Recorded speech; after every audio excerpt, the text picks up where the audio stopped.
You think I'd ever love a woman like you? You were nothing but a bet." Her world shattered in that single breath.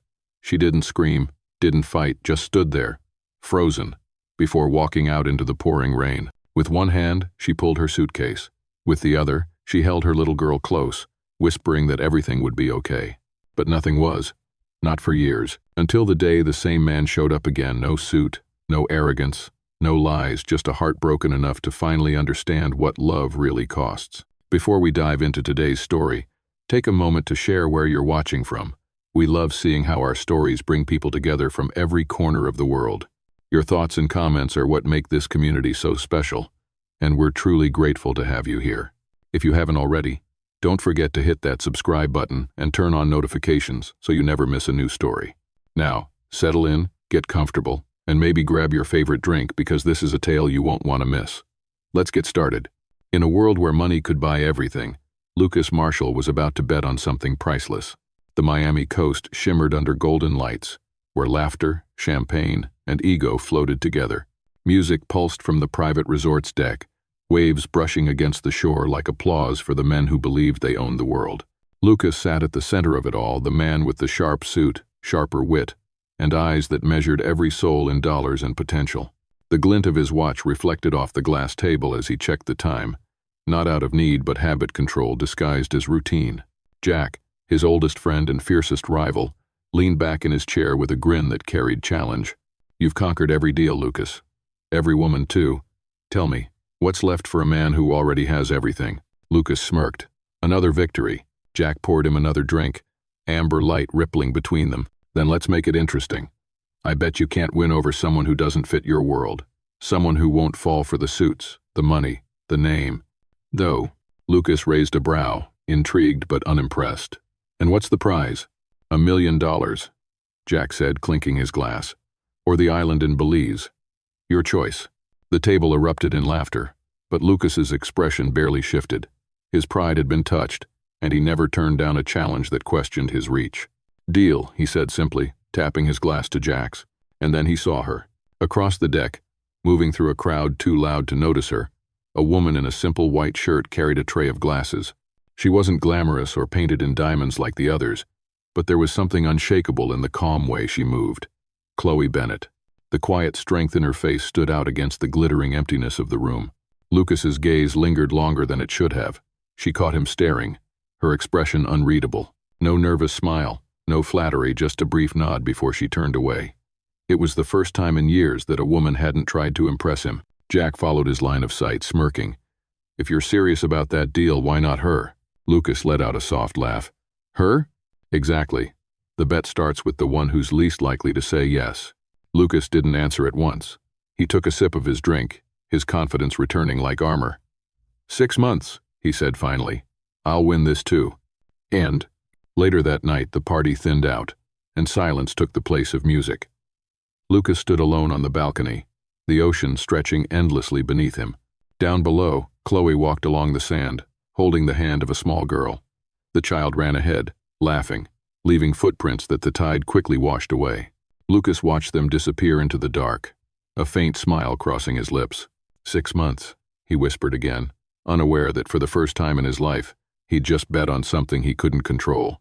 Inside, the broken shards of a champagne glass glimmered on the floor where Jack had dropped it earlier, a small, glittering omen of what was to come. Some bets end in money. His began with a wedding. The morning after the party, the resort looked different, calmer, almost peaceful. The sea breeze carried the scent of coffee and salt.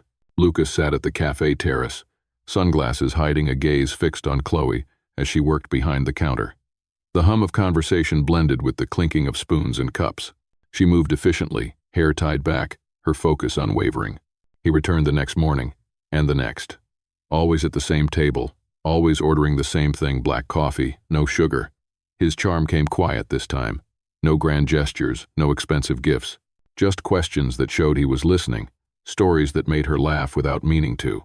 He began helping her with small things, carrying boxes when the cafe was short-staffed, fixing a broken chair, making sure her daughter, Emma, had extra napkins for her milkshake. When the resort's manager mentioned a scholarship program, Lucas made sure Emma's name appeared on the list anonymously. Chloe noticed his kindness, but never his motive. Her life had been hard enough to make her cautious, yet Lucas's steadiness felt safe. He never rushed her, never flaunted wealth, and slowly her guard fell. Emma adored him. She'd run to Lucas whenever he appeared, tugging his sleeve, calling him Mr. Lucky. The nickname made him laugh at first, then ache. Each time Chloe smiled, something unspoken cracked inside him. But every few days, a text from Jack appeared on his phone. "Remember the bet? 6 months." Lucas would stare at the screen longer than he should, thumb hovering over delete, before locking it away in silence. One evening, as the sun dipped behind the ocean, Lucas found himself standing in front of Chloe's small apartment by the staff quarters. She opened the door, surprised but not afraid.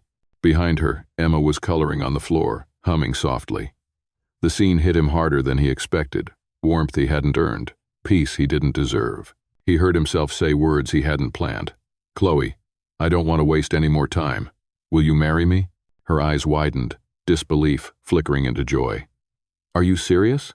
"For once," he said, forcing a smile that felt too heavy. The wedding was small white lilies, a few friends, Emma holding the rings. No champagne towers, no photographers, just soft music and sunlight through a church window. When the officiant said, "You may kiss the bride," Lucas felt the briefest sting of guilt beneath the applause. That night, Chloe fell asleep on the sofa, Emma curled against her chest. Lucas stood across the room watching them breathe. The glow of the lamp softened the lines of his face, but his eyes betrayed him a man who'd won but didn't feel like it. His phone buzzed. A message from Jack. "Welcome to the game, Mr. Husband." Lucas turned it off without replying. He walked to the window, staring at the faint reflection of his own face in the glass. For the first time, the man who thought he could control every outcome realized he was already losing not the bet, but himself. Outside, the night wind carried the distant sound of waves, rising and falling like the quiet rhythm of a truth he refused to face. The marriage had begun, but the lie beneath it was already breathing. He thought he could fake love for 6 months. Somewhere along the way, he forgot which parts were real. The New York apartment rose over the city like a glass lighthouse, full of rooms that echoed when no one spoke. Chloe filled it with quieter things, the hiss of onions in a pan, a child's laughter spilling under a door, the rustle of pages turning on a thrift store paperback. She folded the sheets with the neat patience of someone who'd had to make do, who understood the difference between pretty and necessary. Lucas watched her move through the space he'd bought and felt something loosen in him, the way a knot learns it can become a bow. He started coming home early. The calendar on his phone used to be a battleground, back-to-back meetings, dinners where smiles were currency. Now he let invitations slide unanswered. When Jack called, Lucas let it ring. When he did pick up, he kept it short, the way a man might hold a match between his fingers and decide the burn wasn't worth the light. With Emma he was careful, then careless in the best way. He learned her favorite picture book and the voices that made her giggle. One night he brought home a thin hardcover about a brave rabbit that found his way back after getting lost. No ribbon, no receipt, no boasting, just a book left on her pillow. She found it and shrieked as if he'd set the stars within reach. Chloe glanced at Lucas, grateful and a little stunned. His throat tightened at the look, as if thank you weighed more than any deal he'd ever signed. But their worlds rubbed against each other and sparked. Chloe tried to follow him into the gleam, a gala here, a rooftop there. Photographers flashed without asking. Women with perfect smiles asked what she did and listened to the answer, the way you listen to the weather in the city you don't plan to visit. Lucas saw the way Chloe's shoulders tensed, how she held her clutch like a life vest. He told himself he'd fix the gap between them when the time was right. He did not say why the time was never right. At home, their small rituals took root. Tea after Emma fell asleep, shoes lined by the door, a lavender candle lit down to its last half-inch. One evening, rain stitched the windows, and Chloe spoke about the husband she'd lost too young, about learning to stretch a dollar until it didn't snap, about Emma's fevers that always came in the middle of the night when cabs were hardest to find. Lucas listened, thumbs pressed against the edge of his glass until they hurt. He reached for her hand, surprised by the calluses there, and felt the first true tremor of fear. Not the fear of losing, he knew that fear and liked it. This was the fear of wanting something you hadn't earned. Jack's name lit his screen near midnight. "How's our timeline?" The voice purred when Lucas answered. "Careful you don't forget which story you're telling." Lucas hung up before the laugh could arrive. He stood in the kitchen with the lights off, city glow bruising the marble, and thought about the word hour. He felt unclean in a way showers couldn't solve. In the morning, he opened a blank page and began to write. He wrote simple, the way you write when you've used up your good excuses, and they taste like ash. He told her about the night in Miami, about the glass and the dare and the way his pride made choices his heart never signed. He wrote that somewhere between a scholarship application and a rabbit book he realized the game had ended without announcing it, and if she left him after reading this, he would understand. He folded the letter and slid it under a ceramic bowl on the kitchen counter. Work called at 2 a.m., an emergency vote on a board he hadn't yet resigned from. He stared at the address on his phone and considered ignoring it. In the end, he went, because old habits die last. The elevator shushed him to the lobby. He told himself dawn would be soon enough for confessions. When he returned, gray light softened the apartment into something almost kind. The bowl sat where he'd left it. The letter did not. A mug still breathed heat on the counter, tea the color of topaz catching early Sunday. He walked the room slow, as if truth might clatter out from under a chair. No note, no accusation, only air, the kind that waits. He found Chloe and Emma still asleep, peaceful, the apartment carrying the quiet of a church before the first hymn. He stood in the doorway longer than he meant to, then retreated, heart ricocheting against his ribs. Maybe she hadn't read it. Maybe she had. He went to work and moved through the day like a man underwater, every word he said arriving half a second late. That night, when he touched Chloe's shoulder, her eyes opened already clear, as if she'd been awake for hours. She smiled the way people smile when storms pass without landing. He smiled back, a counterfeit of relief. The missing letter sat between them like a third presence, invisible but heavier than both their bodies. In bed, he watched the ceiling fade and return with each sweep of light from the street. He had stepped to the edge of the lie and looked down. The fall felt closer than ever. She had planned a quiet evening. Instead, she overheard the sentence that shattered her world. Jack's charity gala was all soft gold and harder judgment. Waiters moved like chess pieces across a floor polished to a mirror. A string quartet worked at making wealth sound tasteful.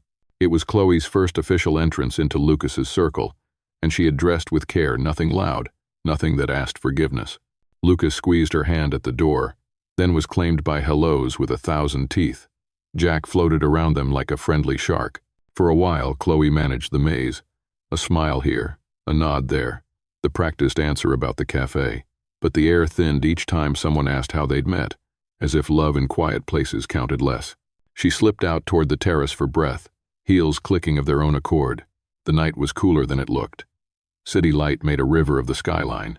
Voices carried from the garden below, Jack's among them, warm with liquor and victory. "Come on," he was saying. "We all doubted him. The man marries the resort waitress and makes it look romantic. 6 months," he said. "Bet's as good as done." Laughter followed, bright and merciless. Another voice added, "I almost feel bad for her." Almost. Chloe didn't drop the glass so much as let go of it, the way you release a hand you thought would hold on. It shattered softly on the terrace stones, the quartet's waltz swallowing the sound whole. She stood very still. In stillness, the world is loud. The word bet tolled through her like a bell no one could unring. Inside, Lucas turned from a donor and felt the odd tug that comes before loss. He scanned the room for Chloe and found absence where she'd been. Jack appeared with a grin that looked suddenly wrong on his face. "Your wife wandered off," Jack said. "Best check the terrace. Wouldn't want the timeline to slip." The joke didn't land. Lucas pushed through the doors into cold air and nothing else. By the time he reached the street, Chloe was gone. The car wasn't in valet. The doorman hadn't seen a woman leave. The night had swallowed her clean. He got home to a silence that wasn't neutral. On the entry table lay her wedding band. Moonlight caught in its circle, and beside it a slip of paper in her small, certain hand. "Thank you for teaching me. Love can be bought." In Emma's room, a chocolate smudge stained the corner of a pillowcase, the kind of detail memory points to later and says, "See, you were loved." He sat on the bedroom floor, back against the bed, and listened to his heart hammer like a fist against a locked door. Morning brought motion without progress. He called every number he had, then numbers he didn't, then numbers that led to men who remembered favors, airports, bus stations, a cousin's address in Oregon that turned out to be a rumor. He canceled deals. He resigned seats. He stopped answering Jack. When Jack showed up in person, Lucas met him at the elevator and sent him away without a word. Days blurred and then sorted themselves into a ledger he could not balance. Hours searching, hours failing, hours replaying the terrace, as if different listening might rewrite the scene. He slept in the living room, never truly asleep. He ate when the dizziness threatened to embarrass him in front of strangers. He learned the names of the men who worked nights at the Port Authority and brought them coffee he never tasted. A month later, on a beach he couldn't name, the mail found him. A small envelope, no return address, the fatness of a photograph inside. He opened it with the care of a surgeon. Chloe and Emma stood on a gray shore under a gray sky, wind in their hair, the child's smile bright enough to shame the weather. On the back, in the same small hand, "Don't look for us." A wave climbed the sand and broke around his shoes, cold biting up his shins. He didn't move. The paper curled at one corner where the water reached it, and he pressed it flat against his palm as if force could keep ink from running. Above him, gulls argued in a language that sounded like laughter. He understood, finally, what losing without end felt like. He had bet pride against a woman's trust and cashed out in ruin. The city would keep moving. The ocean would keep erasing footprints. He stood there long enough to learn those truths, and longer still to realize another. Some debts don't ask for payment. They ask for change. He lost her in one night. It took 5 years to learn what love really means. Boston taught him how to be small. The penthouse became a walk-up. The driver became a bus pass. The calendar, once armored in boardrooms and bottle service, filled with names that weren't famous mothers on waiting lists, daughters with overdue tuition, a shelter where the heat rattled like an old man's cough. Lucas registered a nonprofit with hands that shook more than he admitted and called it Emma's Promise Foundation. The name sat on his tongue like an apology said to a door long since closed. He worked the way a man works when he cannot sleep off the past. He met case managers in church basements. He signed checks without ceremony. He learned which school districts lost girls fastest when the rent rose, which clinics took cash at midnight, which landlords would listen if the pitch began with, "I know you don't have to, but." When people tried to thank him, he diverted it toward the foundation as if gratitude were a package he wasn't allowed to open. His apartment carried different trophies now. Polaroids on a corkboard of families back under roofs, a construction ribbon from the first tiny home they raised behind a laundromat, crayon drawings mailed from kids who didn't have stamps, just tape. At night he sat beneath that board and let the hum of the city settle his bones. Sometimes he scrolled to an old picture on his phone, Chloe under a porch light, Emma in pajamas rushing the camera with a chocolate grin, and then turned the screen face down like a drink he refused. He tried finding them at first the way money finds anything. Money failed. After that, he kept to the one kind of looking that doesn't wreck people. Quiet, through open channels, never pressing, never showing up at doors. 5 birthdays passed for a girl he used to tuck in with a rabbit book. He memorized each one by the ache it left. West of him, the world Chloe built learned to stand without scaffolding. In a Seattle suburb, a bell over a cafe door sang each time someone needed warmth that wasn't on the menu. Chloe kept the place alive with good coffee and a honesty that made regulars feel seen. Emma learned to help with pastries before school. Her ponytail had opinions. Ben, brown-eyed, 4, stubborn and sunlit, climbed everything that would allow it, as if trying to see over a wall only he could sense. On the fridge, 2 finger paintings fought for dominance. A stick-figure family holding hands beneath a smeared sun, and a careful house with the word home written too hard. Evan, a kind man with quiet plans, began to linger after closing. He didn't crowd her. He fixed leaky faucets, restocked sugar, told stories that started slow and ended with a laugh. Safety had a shape in him, but safety wasn't the same as peace. Some afternoons, when rain combed the street and the cafe smelled like cinnamon and wet wool, Chloe looked out the window and felt a draft from a door she'd locked with both hands. Mark returned the way bad weather does, first as a rumor, then as a sky that wouldn't clear. He walked in one evening with a smile that never reached his eyes and ordered nothing. He knew enough to be dangerous. Who Lucas had been, what a scandal was worth to tabloids that paid for pain by the paragraph. He said there were custody angles, leverage, old messages, men who owed him favors. He named prices. He mentioned Emma like a man flipping a coin he didn't own. Chloe kept her face still while the floor moved. After he left, she locked the restroom by habit, then stood in the mop closet and remembered how to breathe. She told no one. The danger of telling is that it makes threats sit up and stretch. She counted the register twice. She watched the door until midnight. She checked on her children sleeping like anchors in a storm that hadn't announced itself yet. Across the map, 2 lives paid the same tithe to silence. Lucas learned a gentler math hours given that asked nothing back. Chloe learned a harder one days held together with wire, don't fall apart written on every list. Neither of them used the word punishment, but it lived with them like a tenant who never made a sound. On a Tuesday that had no business changing anything, a grant packet landed on Lucas's desk. The foundation's program manager had flagged it as routine, a small independent cafe requesting a microloan to expand a community breakfast line. He flipped to the photo. The image was grainy, the kind you take with a phone you can't afford to replace woman at a counter, apron dusted in flour, eyes lifted toward a customer out of frame. Even blurred, those eyes were a map he knew by heart. Under the picture, the signature read, Chloe Bennett. He stood so abruptly the chair legs screeched. He read the application twice, then a third time to make sure Hope wasn't misprinting the words. The address was there. Not a P.O. box. A street he could find.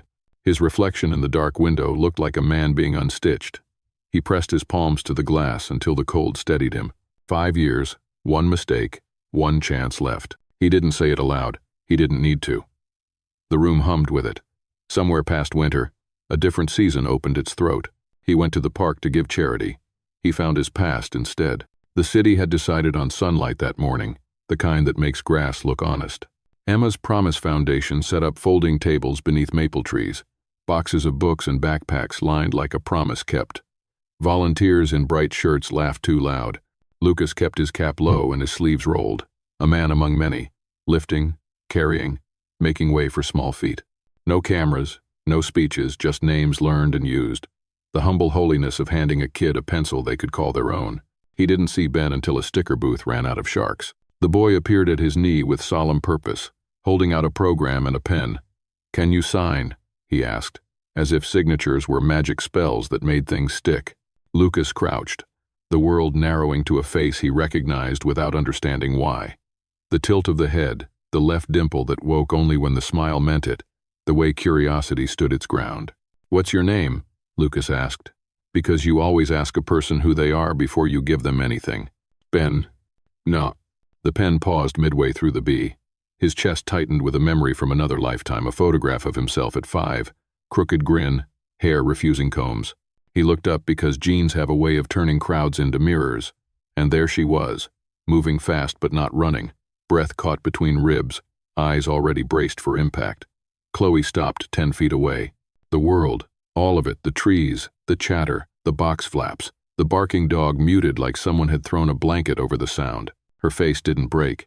It hardened the way cliffs do when the tide returns. She touched Ben's shoulder, found Emma with her gaze, and stitched both children to her sides with the quiet skill of a mother who has had to leave rooms quickly before. Lucas didn't step forward. He didn't say her name. He stood with a paper program in his hand while the past crossed the grass and walked out through a gate he could have reached in 5 strides but didn't. When sound resumed, it did so with a vengeance. A boy tripped and cried. A box gave up and collapsed. Someone needed water. Lucas moved. Because moving is how you live. When standing still might kill you. All afternoon, the space where Chloe had stood glowed in his mind like a burn under a shirt. He went to the cafe the next day and did not cross the threshold. From the sidewalk, he watched customers filter in, their small talk lifting and falling, the bell over the door counting arrivals like a clock with manners. When Chloe looked up and saw him through the glass, her expression was not rage. It was the steadiness of a driver who has learned to brake early on black ice. She nodded once to a barista and turned away.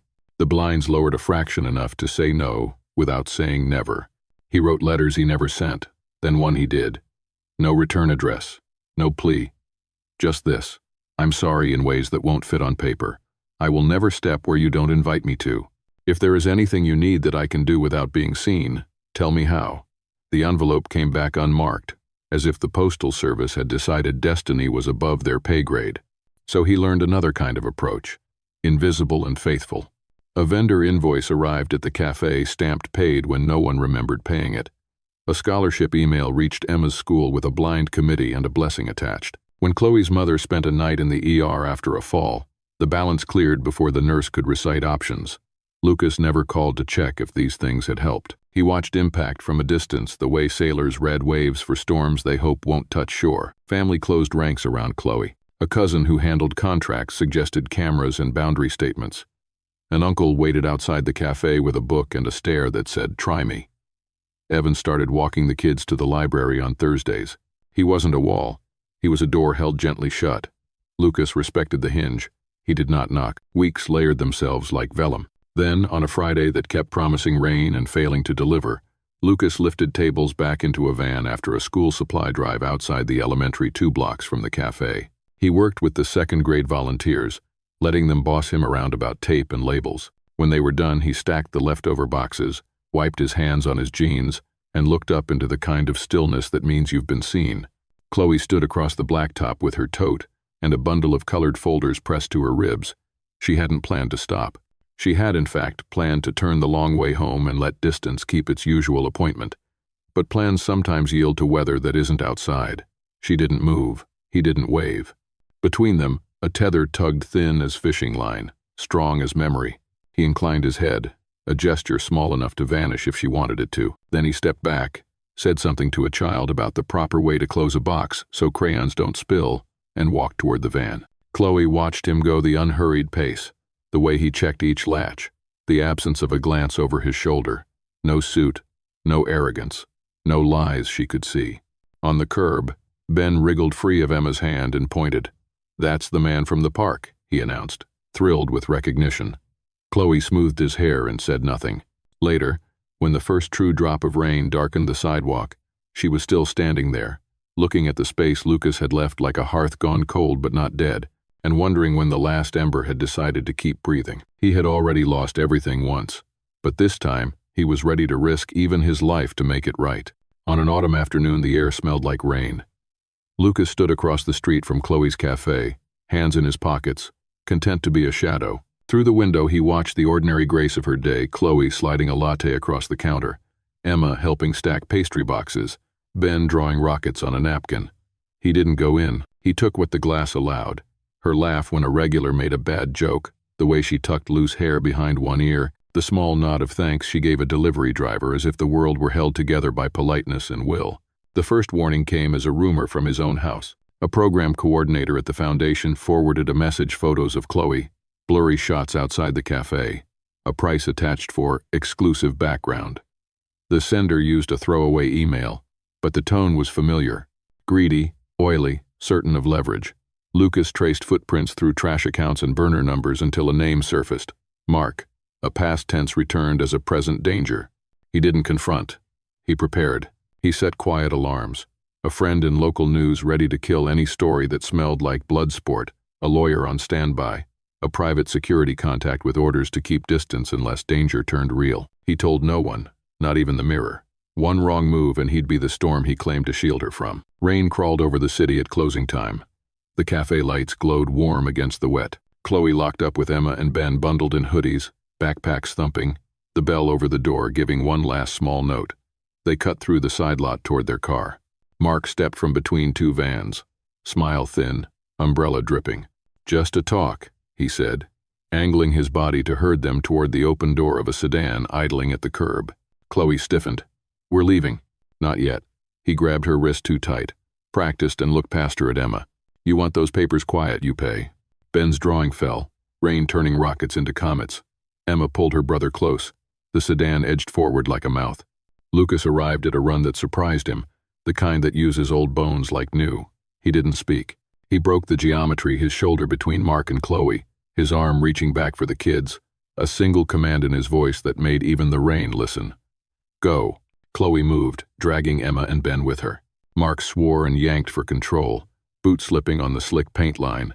The sedan lurched, driver yelling, bumper yawing toward the family. Lucas shoved them clear.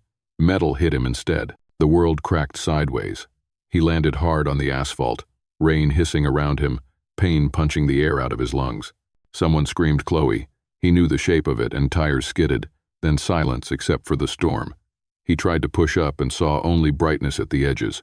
He tasted iron. Chloe's face came into focus above him, hair soaked, eyes wide with a fear that made past anger irrelevant. Her hands were on his cheeks, his chest, anywhere she could anchor. Emma knelt beside her, trembling and brave, pulling Ben behind her so he wouldn't see. Sirens were a promise before they were a sound. Red and blue turned the rain into confetti. Paramedics cut his coat, voices brisk and close.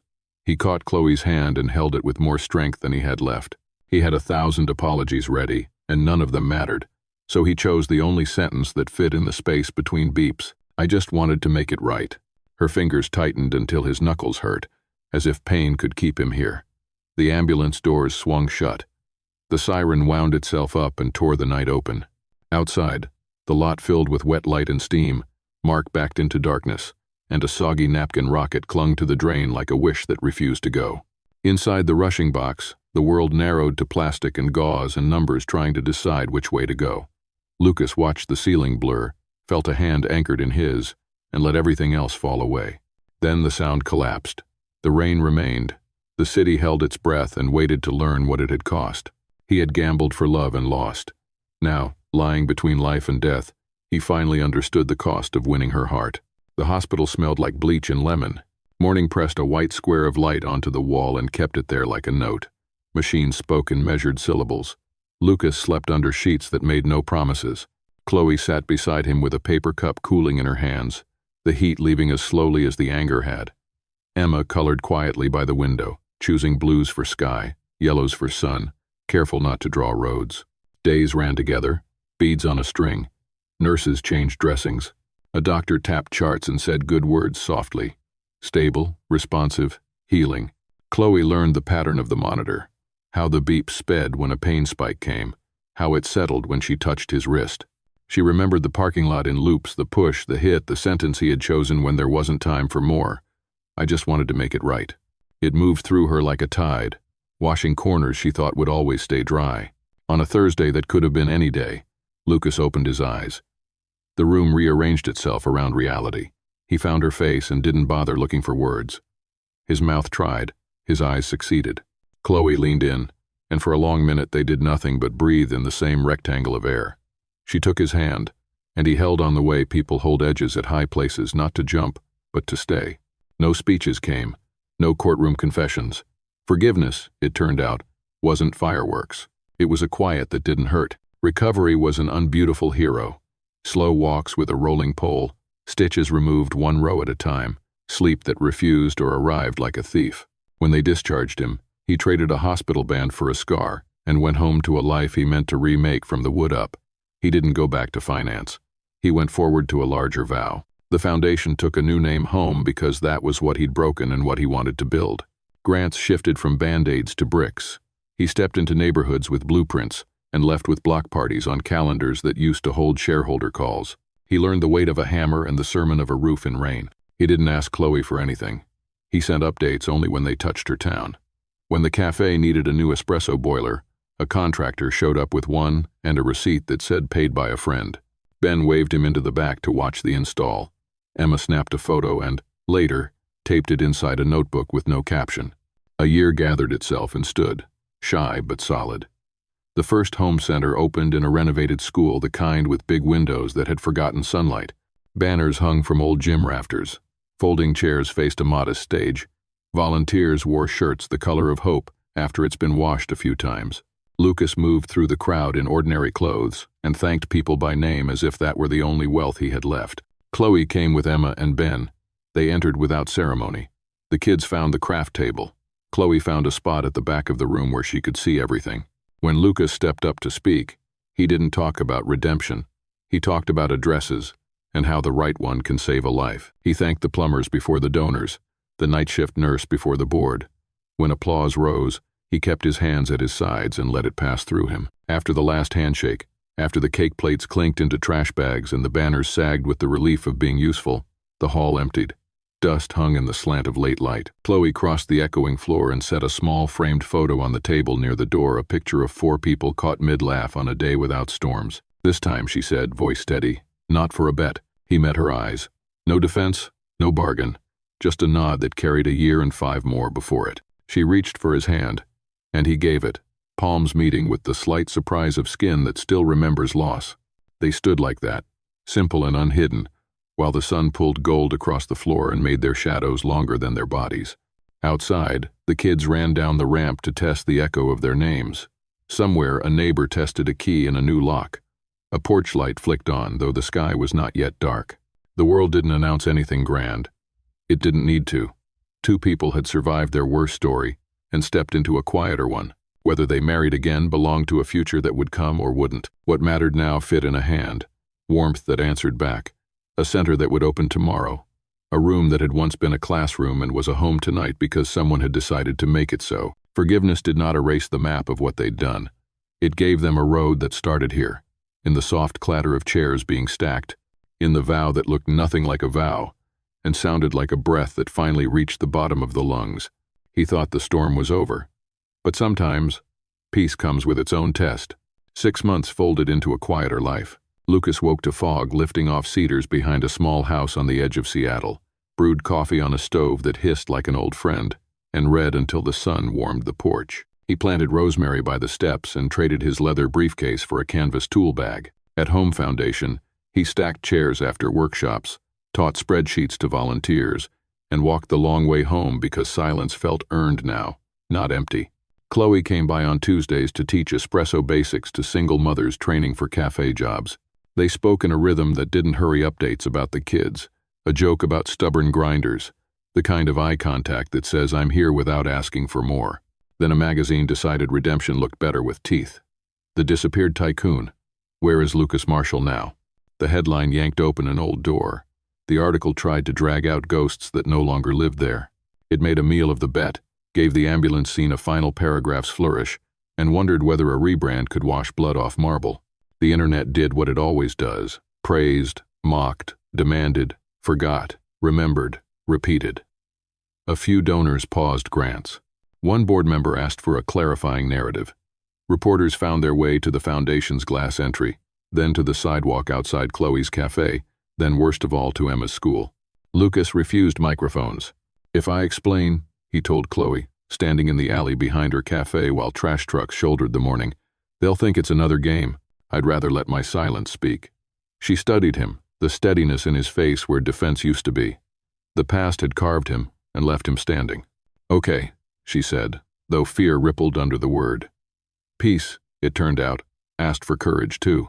When cameras gathered by the playground fence, Lucas appeared like a wall grown from the ground. He stepped between lenses and children, guided Emma and two classmates through the service gate, and waved a teacher ahead while he held the latch. There was no drama, just hands, calm directions, bodies placed where harm couldn't find them. The moment mirrored the night he'd thrown himself at a bumper and taken the hit. Only rain was missing. Chloe saw the echo and felt something inside her unclench. He wasn't proving anything. He was being who he had become. At Home Foundation's emergency meeting, worry sat like fog around the table. Spreadsheets argued in quiet columns. Projections drew down. Lucas was ready to offer the simplest solution: step back, remove his name, let the work outrun the scandal. Before he could stand, Chloe stood. I'll take the executive seat temporarily, she said, voice even, eyes on the room. Operations stay open. Community classes expand, childcare included. Anyone who needs a story can talk to me. The work won't stop. Her certainty traveled chair to chair. Heads nodded. A weight lifted. The decision wasn't about shielding him. It was about declaring what mattered. The article burned for 3 days and cooled. Some donors left. More returned. The families who came for help never stopped coming. Rent due on Friday doesn't wait for public opinion. In the evenings, Chloe walked the kids to Lucas's porch with a casserole in one hand and truth in the other. They ate on mismatched plates while late light tiled the table. No one mentioned headlines. Ben discussed a papier-mâché volcano. Emma read aloud from an essay she'd been revising. My family is not perfect, she read, careful and proud. But it's mine. The words landed and stayed. Forks paused midair. Somewhere a neighbor's dog barked twice and quit. Lucas looked up, something bright breaking across his face, not triumph, belonging. The room felt full enough to be a house, the kind you take with you, even after you lock the door. When the dishes were done and backpacks zipped, Chloe lingered at the threshold. No promises, no plans. Just the brief press of her shoulder to his arm as she passed, an ordinary blessing, the kind that builds a future one evening at a time. Peace did not roar. It hummed, a small machine that, once started, kept working as long as someone remembered to tend it. Outside, the wind lifted the rosemary and let it go. Love isn't about starting over. It's about starting right this time. A year softened the sharp edges of the scandal until they were simply part of the frame. Home Foundation rebuilt its base with smaller donations and louder purpose. The families who found their way through its doors wrote thank you notes on notebook paper and taped them to a wall that looked more like a quilt every month.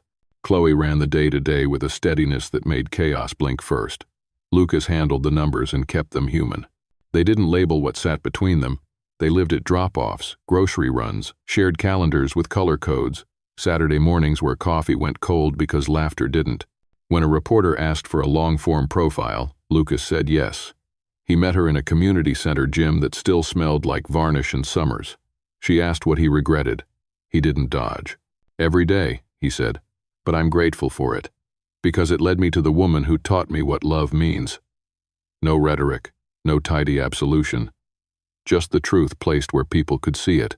The piece ran without cruelty, and for once the comment section felt like a room full of neighbors, curious, kind, sometimes skeptical, sometimes fiercely protective of the idea that people can change. That evening, he found the porch light already on.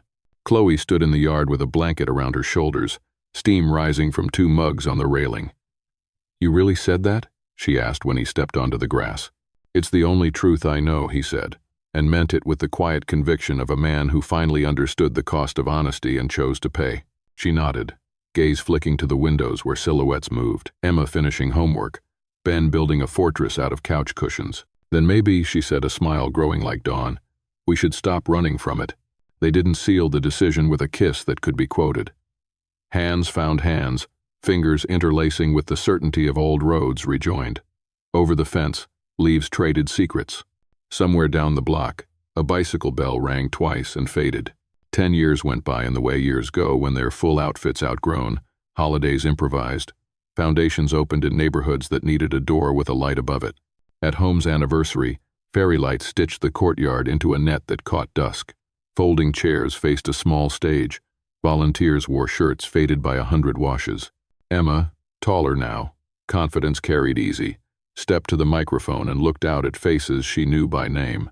"This place started from a mistake," she said, "but it turned into hope for hundreds of families." Her voice didn't wobble. Applause rose like a tide that decides to stay. The camera found Lucas and Chloe in the crowd. They didn't pose. They didn't wave. Their eyes met and held, a private language fluent after years of careful speaking. The sign over the entrance glowed home letters warm against the first stars. Parents gathered kids in cardigans. A little boy, not Ben and yet exactly Ben 10 years ago, ran a finger along the edge of a newly painted planter and whispered, "Mine." Later, when the chairs were stacked and the last cookie surrendered, the courtyard quieted. Chloe placed a small photo on the welcome table. 4 figures under a sky that had finally learned how to clear. "For the wall," she said, and Lucas nodded, adding a strip of tape. No ceremony, just proof. They walked the long way to the gate. On the sidewalk, the night carried a mildness that felt like permission. No one promised forever. They promised the next good morning, the next hard decision done gently, the next stranger greeted like a neighbor. They promised to keep the light on. Behind them, the sign shimmered in the cooling air. Not a trophy, but a beacon. It was never about erasing what had been carved into their story. It was about reading it correctly and choosing, sentence by sentence, to write the kind of chapter that could shelter other people too. They stepped off the curb in sync, 2 shadows joined and lengthening, and the city received them like it does anyone who decides to start right this time. Peace doesn't mean forgetting the past, it means learning to live with it, gently. Maybe tonight as you listen there's rain outside your window, or maybe a calm breeze that feels like hope. Wherever you are, I'd love to hear from you in the comments. What does starting right mean to you? And if stories of resilience and quiet courage move you like this one, subscribe and stay with us. We share stories that heal, one heart at a time.